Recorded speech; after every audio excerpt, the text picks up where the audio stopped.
2026 წლის რთველზე ხარისხის მიხედვით ყურძნის ფასთა სხვაობა კიდევ უფრო გამკაცრდება. ასეთია წლევანდელი რთველისთვის ღვინის ეროვნული სააგენტოს მთავარი გზავნილი მევენახეებისთვის. წელს ჭარბ ყურძენს სახელმწიფო საწარმო შპს მოსავლის მართვის კომპანია ხარისხის მიხედვით დიფერენცირებულ ფასად ჩაიბარებს, როგორც ამ ეტაპისთვის არის ცნობილი. თეთრი ყურძნის შემთხვევაში, რომლის შაქრიანობაც 17-20%-ის ფარგლებშია ფასი 80 თეთრი იქნება, ხოლო 20%-ზე მეტი შაქრიანობის ყურძნის შემთხვევაში სახელმწიფო ყურძენში 1 ლარსა და 30 თეთრს გადაიხდის.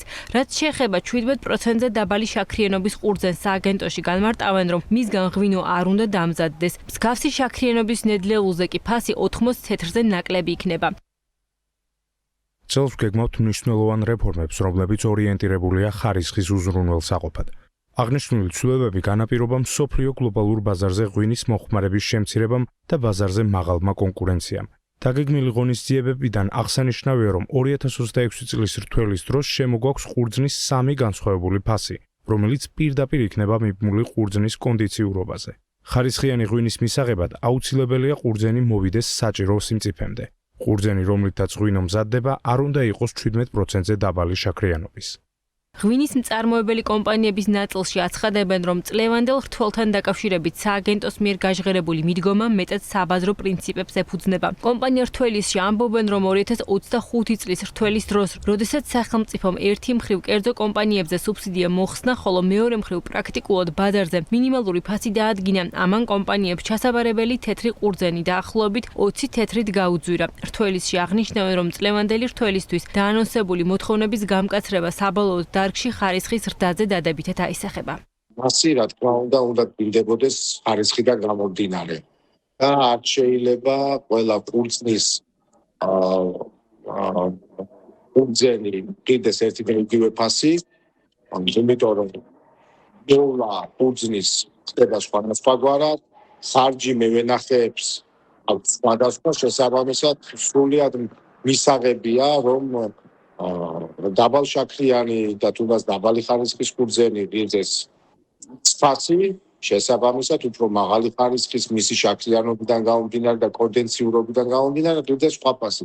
ძალიან ობიექტიური გადაწყვეტილებაა და პრინციპში ვფიქრობ, რომ საკმაოდ დაეხმარება ეს თუნდაც საწარმოებს, რომ თვითონ არეგულირონ საკუთარი ხარისხიც, საკუთარი ბიუჯეტიც და სამომავლო პროდუქციის რეალიზაციაც. რთველი სუბსიდირებისას ყურძნის დიფერენცირებული ფასების შემოღებას არ ემხრობა დარგის სპეციალისტების ნაწილი, როგორც ღვინის ეროვნული სააგენტოს ყოფილი დირექტორი და მეღვინეობის დარგის მართვის მაგისტრი გიორგი სამანიშვილი აცხადებს, სახელმწიფო მხოლოდ არაკონდენსიურ ყურძენს უნდა იბარებდეს და არა შედარებით მაღალი ხარისხის ნედლეულს. მისი თქმით, ეს ბაზარზე მანკიერი პრაქტიკის ჩამოყალიბებას უწყობს ხელს, რისი ნათელი მაგალითიც 2025 წლის რთველია, როდესაც გადასახადის გადამხდელებს რთველის სუბსიდირება რეკორდული თანხა 220 მილიონი ლარი დაუჯდათ.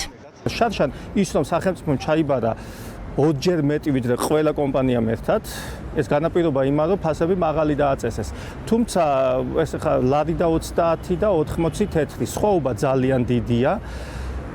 აუცილებლად გამოიწვევს გაუგებრობებს, იმიტომ ჩაბარების დროს, ანუ იმდენად 50 თეთრი სხვაობა იმდენად დიდია, რომ ყველა შეეცდება ან ვინმე ნაცნობი ნახოს, ან ზემოდან დაარეკინოს და ეს სახელმწიფო ორგანიზაციებში ძალიან რთული დასარეგულირებელია. ასე რომ დაიჩაგრება ის, ვისაც არ aqავს პატრონი და ვისაც არ უარ გაყურძენი, მაგრამ ყავს ვინმე, ის მაინც მოახერხეს მაღალ ფასად ჩაყოფას, ამიტომ მე შარშანაც და წელსაც წინააღმდეგივად ფასების დაყოფის, თუმცა მივესალმები იმას, რომ ფასი ოდნავ შემცირდა.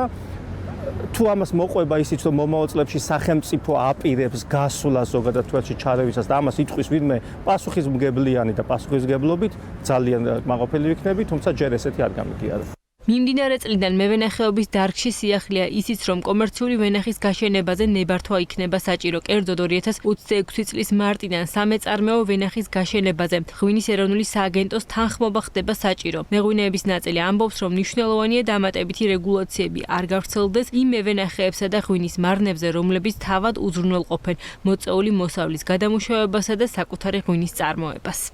არსებობენ საკმაოდ დიდი კომპანიები, მეურნეები, რომელსაც რამოდენიმე ათობით ჰექტარზე აქვს ვენახი და შესაბამისად იმ ყურძნის ჩაბარებაც უკვე ძალიან რთულდება ყოველწლიურად უფრო და უფრო მეტი რესურსი ჭირდება სახელმწიფოსი ამის. შესაბამისად, თუ კი ეს ვენახის გაშენების რეგულაციას მივაბავთ ამ რთველის სუბსიდირებას, გარკვეულწილად შეიძლება ეს გამართლებული იყოს და ბევრ ქვეყანაში მოქმედებს ეს, ბევრ ევროპულ ქვეყანაში მოქმედებს ეს. მაგრამ კიდევ ვიმეორებ. არის მეორე, როდესაც უკვე თვითონ მეწარმე იღებს პასუხისმგებლობას თავის ვენახის, თავის ღვინის და აქ რაც შეიძლება მინიმალური რეგულაცია იყოს, რომ შეიქმნას ჯანსაღი კონკურენცია და ნაკლები ბარიერები ჰქონდეს მეწარმეებს ექსპორტზე გასვლის, ან ღვინის გაყიდვის და ასე შემდეგ. შარშან პირველი წელი იყო, როდესაც სახელმწიფოს მხრიდან ღვინის კერძო კომპანიებზე სუბსიდია აღარ გაიცემოდა და ჭარბყურძენს სახელმწიფო იბარებდა. შედეგად გასულ წელს ქვეყნის მასშტაბით გადამუშავებული 330,000 ტონა ყურძნიდან დაახლოებით 200,000 ტონა ყურძენი კერძო სექტორმა. დანარჩენი მოსავლის ნაწილი კი სახელმწიფომ შეიძინა. ბიუჯეტს შარშანდელი რთველი ჯამში 220 მილიონი ლარი დაუჯდა.